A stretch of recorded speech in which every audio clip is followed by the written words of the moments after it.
Populous the Beginning is now on Steam, and with players discovering or rediscovering this classic game, it's an important time to have some clarity on the most accessible ways of playing the game. I'll start by being blunt. If you're trying to play the game straight out of the box, it is very likely that it won't work and you'll be doing a disservice to yourself and the fans of the game. There are versions that improve the game tenfold and remove all of the nonsensical workarounds required to get a game from the 1990s to work on modern machines. There are essentially 3 versions of Populous the Beginning, which can appear confusing, but it's rather simple in reality. There is version 1.01 or 1.03. Both numbers are synonymous and signify the untouched original game. Outside of naivety, anyone choosing to play this version is disrespecting the years of work that the fans have put into keeping this game alive, and I won't be offering any troubleshooting advice in this video. Version 1.5 is a separate build of the game, notable for the addition of 4 new tribes that allows up to 8 players in the game at once, significantly higher resolution support, improved pathfinding, and a smarter wood search engine. I gave this version the moniker Enhanced Edition to get away from version numbers and to entice new players. The Multiverse Launcher is a tool that allows users to install and play multiple campaigns with ease. It also provides fixes and improvements comparable to the Enhanced Edition, and is notable for its modding support, achievement system, autosave function, and Discord integration.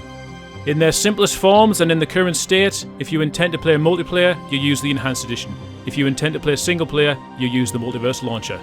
If you're curious as to why this is the case, here are a few comparisons. The Enhanced Edition removes the hook plan limit, allowing players to go hog wild, whereas the Multiverse Launcher retains the limit to ensure the integrity of all the campaigns.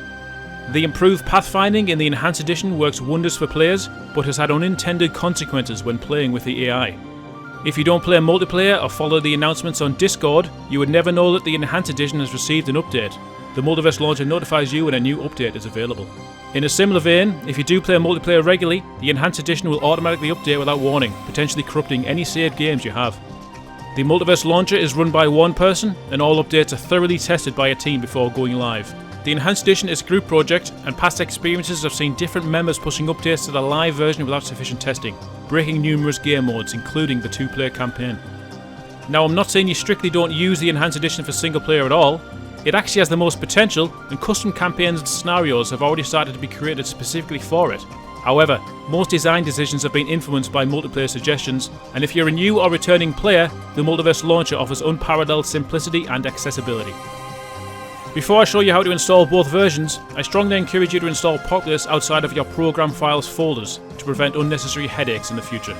For the Enhanced Edition, you can either visit populous3.info, click the download link, and run the installer. Or you can log into the Populous ring-hated matchmaker and it'll install automatically. Or it could be prompted by typing !update. In your Populous directory, you'll now have an executable called pop3. Run this to start playing the Enhanced Edition. For the Multiverse Launcher, go to the Beginning.uk and click on Multiverse. This page contains all the instructions and an FAQ as well as the download link. Click to download, run the installer, and install it in your Populous directory. Open the launcher, and from this interface you can change your in-game settings, enable mods, and select a campaign to play. You'll first need to install a campaign, so click Browse Packs to open a web page showcasing all of the campaigns. Chances are you'll want the original campaign first. Visiting this page will provide an overview of the campaign and allow you to install it by clicking the Multiverse icon. The launcher will automate the installation process this way. If you have any problems installing this way, go to Modding, More Campaigns, and download the essential campaigns. You can install the campaign's pack file manually via the launcher's Install Pack button. Select your chosen campaign and click Play. Populous the Beginning will launch. If you'd like either version to run when playing via Steam, in your Steam library right-click on Populous the Beginning and go to Properties. Under Launch Options, enter the command on screen or in this video's description, adjusted to match your directory.